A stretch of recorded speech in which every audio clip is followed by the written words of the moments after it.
میرا نام ارسلان ہے اور میں 2 بہنوں کا اکلوتا بھائی ہوں اور میری دونوں بہنیں مجھ سے عمر میں بڑی تھی اور ہم سب اکٹھے اسکول جاتے تھے اور واپس آتے تھے، لیکن پرائمری پاس کرنے کے بعد میرے والد نے مجھے پڑھائی کے لیے امریکہ بھیج دیا، کیونکہ امریکہ میں میرے چاچا کا گھر تھا جو 5 سال پہلے ہی وہاں شفٹ ہو گئے تھے۔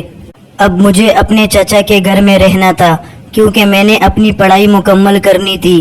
میرے چچا کی ایک ہی بیٹی تھی جس کا نام عالیہ تھا۔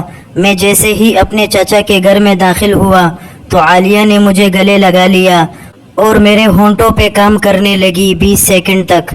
جیسے کہ آپ سب کو بھی پتہ ہوگا کہ امریکہ میں لوگ ملاقات کے وقت کیا کرتے ہیں۔ اس کے بعد چچی میرے پاس آئی اور بڑی گرم جوشی سے ملی، لیکن چاچو کی ملاقات ایسے تھی کہ جیسا ان کا مجھ سے پردہ ہو۔ خیر، اس کے بعد ہم سب بیٹھ گئے اور گپے مارنے لگے۔ میں عالیہ کی آنکھوں میں دیکھ رہا تھا اور وہ مجھے دیکھ رہی تھی، کیونکہ ہم دونوں بچپن میں خوب شرارت کرتے تھے اور ہم دونوں ایک دوسرے سے بے تکلف تھے۔ جیسے جیسے ہماری عمر بڑھتی جا رہی تھی ویسے ہی ہماری بے تکلفی میں بھی اضافہ ہوتا گیا۔ ہم دونوں آپس میں پرائیویٹ حصوں کے بارے میں بھی باتیں کرتے تھے۔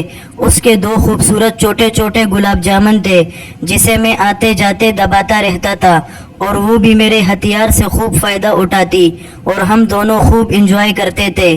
ایک دن میں اپنے کمرے میں بیٹھا ہوا تھا کہ عالیہ کمرے میں آ گئی اور کہنے لگی، میں نے کتاب میں پڑھا ہے کہ لوگوں کے مسلز اگر طاقتور ہوں تو وہ زیادہ سے زیادہ دیر تک انجوائے کر سکتے ہیں، تو دیکھنا چاہتی ہوں کہ تمہارے مسلز کا کیا حال ہے۔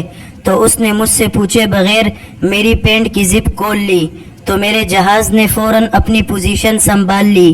پھر عالیہ نے سامنے ٹیبل سے زیتون کی بوتل اٹھائی اور اس پر لگا کر اپنے ہاتھ سے کام کرنے لگی، حالانکہ اس سے پہلے ہمارے درمیان اتنی بے تکلفی نہیں تھی جتنی آج، کیونکہ آج تو ہم اپنی ساری حدیں پار کر چکے تھے اور میں نے اپنی زندگی میں آج تک یہ کام نہیں کیا تھا، لیکن اس کام میں مزہ بڑا آ رہا تھا۔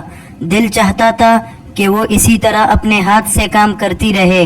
آدھا گھنٹہ وہ اسی طرح کام کرتی رہی اور مجھے کہنے لگی کہ آپ کے تو دوستو، اس کہانی کی اگلی قسط کل اپلوڈ ہوگی۔ پوری کہانی سننے کے لیے ہمارے چینل کو سبسکرائب کریں۔ شکریہ۔